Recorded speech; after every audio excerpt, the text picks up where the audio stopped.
Yep, that's me. You're probably wondering how I ended up in this situation.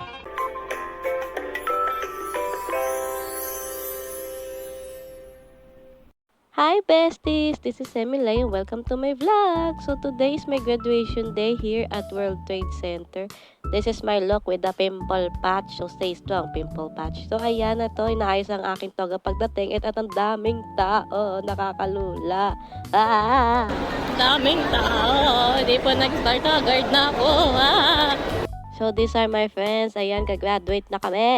Ayan, nasa venue na kami. Sinamorol! Kinantahan kami ng choir. Tapos ito ako. Wala na yung pimple patch ko kasi tinanggal ko na. Hindi ko na siya nabet. So ayan, sa CR ako nag-retouch with my blue buddy. So ayan, pagkatapos ko mag-CR, pumipila na sila. So ito na mi, umakit sa stage.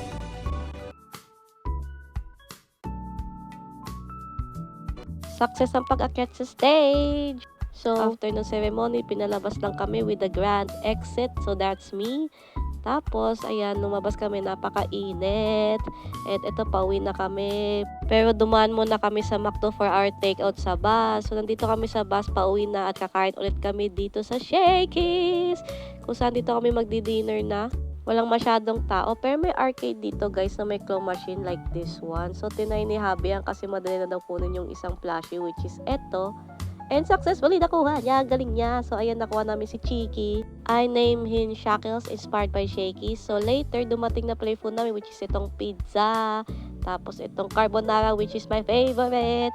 Chicken and Mojo's, crispy-licious. At itong dessert namin, which is itong s'mores. And that's all. Bye!